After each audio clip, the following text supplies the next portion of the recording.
श्रीमद् भागवत महात्म्यम प्रथमोध्याय। परीक्षित और ब्रजनाभ का समागम। सांडिल्य मुनि के मुख से भगवान की लीला के रहस्य और ब्रजभूमि के महत्व का वर्णन। महर्षि व्यास कहते हैं, जिनका स्वरूप है सच्चिदानंद घन, जो अपने सौंदर्य और माधुर्यादि गुणों से सबका मन अपनी ओर आकर्षित कर लेते हैं और सदा सर्वदा अनंत सुख की वर्षा करते रहते हैं, जिनकी ही शक्ति से इस विश्व की उत्पत्ति, स्थिति और प्रलय होते हैं, उन भगवान श्री कृष्ण को हम भक्ति रस का आस्वादन करने के लिए नित्य निरंतर प्रणाम करते हैं।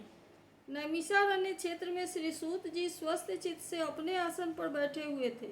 उस समय भगवान की अमृतमय लीला के रसिक, उसके रसास्वादन में अत्यंत कुशल को शौनकादि ऋषियों ने सूत जी को प्रणाम करके उनसे यह प्रश्न किया। ऋषियों ने पूछा, सूत जी, धर्मराज युधिष्ठिर जब श्री मथुरा मंडल में अनिरुद्ध नंदन ब्रज का और हस्तिनापुर में अपने पौत्र परीक्षित का राज्याभिषेक करके हिमालय पर चले गए, तब राजा वज्र और परीक्षित ने कैसे कैसे कौन सा कार्य किया? सूत जी ने कहा, भगवान नारायण नरोत्तम नर, देवी सरस्वती और महर्षि व्यास को नमस्कार करके शुद्ध चित्त होकर भगवत तत्व को प्रकाशित होने वाले इतिहास पुराण स्वरूप जय का उच्चारण करना चाहिए। शौनकादि ब्रह्मर्षियों, जब धर्मराज युधिष्ठिर आदि पांडवगण स्वर्गारोहण के लिए हिमालय चले गए, तब सम्राट परीक्षित एक दिन मथुरा गए। उनकी इस यात्रा का उद्देश्य इतना ही था कि वहां चलकर वज्रनाभ से मिलजुल कर आए। जब वज्रनाभ को यह समाचार मालूम हुआ कि मेरे पिता तुल्य परीक्षित मुझसे मिलने के लिए आ रहे हैं, तब उनका हृदय प्रेम से भर गया। उन्हें नगर से आगे बढ़कर उनकी अगवानी की, चरणों में प्रणाम किया और बड़े प्रेम से उन्हें अपने महल में ले आए। वीर परीक्षित भगवान श्री कृष्ण के परम प्रेमी भक्त थे। उनका मन नित्य निरंतर आनंद घन श्री कृष्ण चंद्र में ही रमन करता था। उन्होंने भगवान श्री कृष्ण के प्रपौत्र वज्रनाभ का बड़े प्रेम से आलिंगन किया। इसके बाद अंतःपुर में जाकर भगवान श्री कृष्ण की रोहिणी आदि पत्नियों को नमस्कार किया। रोहिणी आदि श्री कृष्ण पत्नियों में भी सम्राट परीक्षित का अत्यंत सम्मान किया। वे विश्राम करके जब आराम से बैठ गए, तब उन्होंने वज्रनाभ से यह बात कही। राजा परीक्षित ने कहा, हे तात, तुम्हारे पिता और पितामहों ने मेरे पिता पितामह को बड़े बड़े संकटों से बचाया है। मेरी रक्षा भी उन्होंने ही की है। प्रिय वज्रनाभ, यदि मैं उनके उपकारों का बदला चुकाना चाहूँ तो किसी भी प्रकार नहीं चुका सकता। इसलिए मैं तुमसे प्रार्थना करता हूँ कि तुम सुखपूर्वक अपने राजकाज में लगे रहो। तुम्हें अपने खजाने की, सेना की अथवा शत्रुओं को दबाने आदि की तनिक भी चिंता नहीं करनी चाहिए। तुम्हारे लिए कोई कर्तव्य है तो केवल एक ही, वह यह है कि तुम्हें अपनी इन माताओं को खूब प्रेम से भली भांति सेवा करते रहना चाहिए। यदि कभी तुम्हारे ऊपर कोई आपत्ति विपत्ति आए अथवा किसी कारणवश तुम्हारे हृदय में अधिक क्लेश का अनुभव हो, तो तुम मुझे बताकर निश्चिंत हो जाना। मैं तुम्हारी सारी चिंताएं दूर कर दूंगा। सम्राट परीक्षित की यह बात सुनकर वज्रनाभ को बड़ी प्रसन्नता हुई। उन्होंने राजा परीक्षित से कहा। वज्रनाभ ने कहा, महाराज, आप मुझसे जो कुछ कह रहे हैं वह सर्वथा आपके अनुरूप है। आपके पिता ने भी मुझे धनुर्वेद की शिक्षा देकर मेरा महान उपकार किया है। इसलिए मुझे किसी भी बात की तनिक भी चिंता नहीं है, क्योंकि उनकी कृपा से मैं क्षत्रियोचित शूरवीरता से भली भांति संपन्न हूँ। मुझे केवल एक बात की बहुत बड़ी चिंता है कि आप उसके संबंध में कुछ विचार कीजिए। यद्यपि मैं मथुरा मंडल के राज्य पर अभिषिक्त हूँ, तथापि मैं यहाँ निर्जन वन में ही रहता हूँ। इस बात का मुझे कुछ भी पता नहीं है कि यहाँ की प्रजा कहाँ चली गई, क्योंकि राज्य का सुख भी तो तभी है जब प्रजा रहे। जब वज्रनाभ ने परीक्षित से यह बात कही, तब उन्होंने वज्रनाभ का संदेह मिटाने के लिए महर्षि सांडिल्य को बुलवाया। यही महर्षि सांडिल्य पहले नंद आदि गोपों के पुरोहित थे। परीक्षित का संदेश पाते ही महर्षि सांडिल्य अपनी कुटी छोड़कर वहां आ पहुंचे। वज्रनाभ ने विधि पूर्वक उनका स्वागत सत्कार किया और वे एक ऊंचे आसन पर विराजमान हो गए।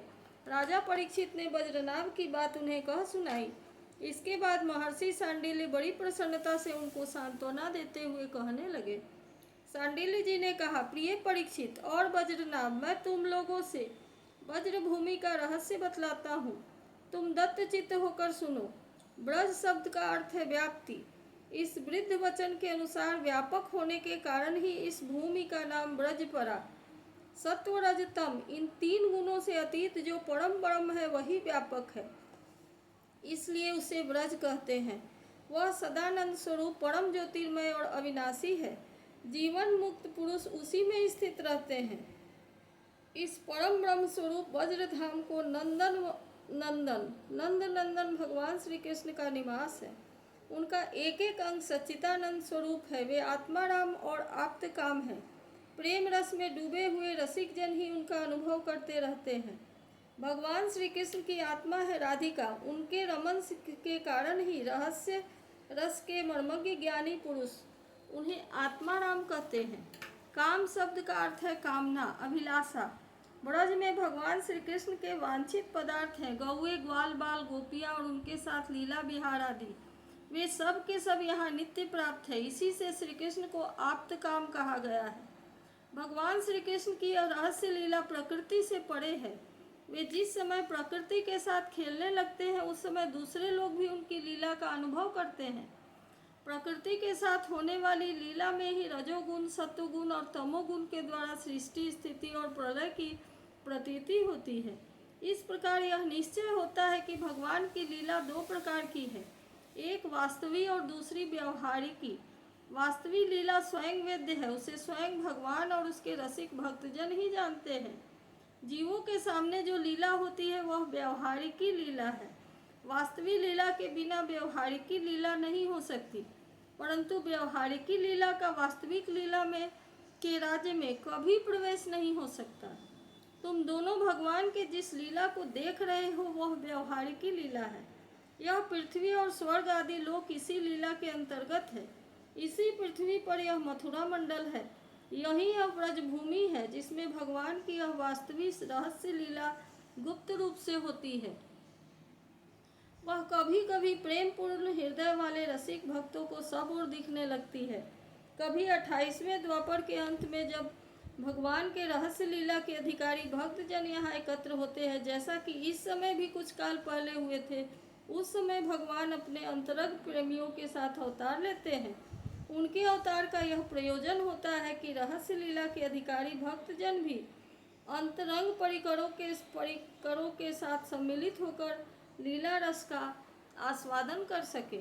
इस प्रकार जब भगवान अवतार ग्रहण करते हैं उस समय भगवान के अभिमत प्रेमी देवता और ऋषि आदि भी सब ओर अवतार लेते हैं।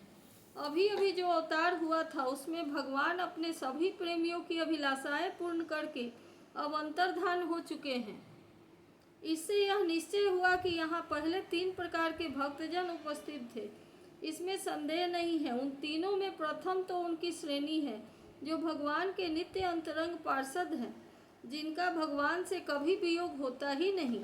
दूसरे वे हैं जो एकमात्र भगवान को पाने की इच्छा रखते हैं, उनकी अंतरंग लीला में अपना प्रवेश चाहते हैं। तीसरी श्रेणी में देवता आदि हैं। इनमें से जो देवता आदि के अंश से अवतीर्ण हुए हैं उन्हें भगवान ने ब्रजभूमि से हटाकर पहले ही द्वारका पहुंचा दिया था। फिर भगवान ने ब्राह्मण के साप से उत्पन्न मूसल को निमित्त बनाकर जदुकुल में अवतीर्ण देवताओं को स्वर्ग में भेज दिया और पुनः अपने अपने अधिकार पर स्थापित कर दिया, तथा जिन्हें एकमात्र भगवान को ही पाने की इच्छा थी उन्हें प्रेमानंद स्वरूप बनाकर श्री कृष्ण ने सदा के लिए अपने नित्य अंतरंग पार्षदों में सम्मिलित कर लिया। जो नित्य पार्षद हैं वे यद्यपि यहाँ गुप्त रूप से होने वाली नित्य लीला में सदा ही रहते हैं, परंतु जो उनके दर्शन के अधिकारी नहीं हैं ऐसे पुरुषों के लिए वे भी अदृश्य हो गए हैं। जो लोग व्यवहारिक लीला में स्थित हैं वे नित्य लीला का दर्शन पाने के अधिकारी नहीं हैं, इसलिए यहाँ आने वालों को सब ओर से निर्जन वन सूना ही सूना दिखाई देता है, क्योंकि वे वास्तविक लीला में स्थित भक्तजनों को देख ही नहीं सकते। इसलिए ब्रजनाभ, तुम्हें तनिक भी चिंता नहीं करनी चाहिए। तुम मेरी आज्ञा से यहाँ बहुत से गांव बसाओ, इससे निश्चय ही तुम्हारे मनोरथों की सिद्धि होगी। भगवान श्री कृष्ण ने जहाँ जैसी लीला की है उनके अनुसार उस स्थान का नाम रखकर तुम अनेकों गांव बसाओ और इस प्रकार दिव्य ब्रज भूमि का भली भांति सेवन करते रहो। गोवर्धन, दीर्घपुर, दीघ, मथुरा, महावन, गोकुल, नंदीग्राम, नंदगांव और बृहद सानु, बरसाना आदि में तुम्हें अपने लिए छावनी बनानी चाहिए। उन स्थानों में रहकर भगवान की लीला के स्थल, नदी, पर्वत, घाटी, सरोवर और कुंड तथा कुंज वन आदि का सेवन करते रहना चाहिए। ऐसा करने से तुम्हारे राज्य में प्रजा बहुत ही संपन्न होगी और तुम भी अत्यंत प्रसन्न रहोगे। यह ब्रजभूमि सच्चिदानंदमयी है, अतः तुम्हें प्रयत्न पूर्वक इस भूमि का सेवन करना चाहिए। मैं आशीर्वाद देता हूँ, मेरी कृपा से भगवान की लीला के जितने भी स्थल हैं सबकी तुम्हें ठीक ठीक पहचान हो जाएगी। ब्रजनाभ, इस ब्रजभूमि का सेवन करते रहने से तुम्हें किसी दिन उद्धव जी मिल जाएंगे। फिर तो अपनी माताओं सहित तुम उन्हीं से इस भूमि का तथा भगवान की लीला का रहस्य भी जान सकोगे। मुनिवर सांडिल्य जी उन दोनों को इस प्रकार समझा बुझाकर भगवान श्री कृष्ण का स्मरण करते हुए अपने आश्रम पर चले गए। उनकी बातें सुनकर राजा परीक्षित और ब्रजनाभ दोनों ही बहुत प्रसन्न हुए। इति श्री स्कांदे पुराण एकाशीति सहस्त्रायण संहितायं द्वितीय वैष्णव खंडे श्रीमद्भागवत महात्म्ये सांडिल्योपस्थित वज्रभूमि महात्म्य वर्णन नाम प्रथमोध्याय।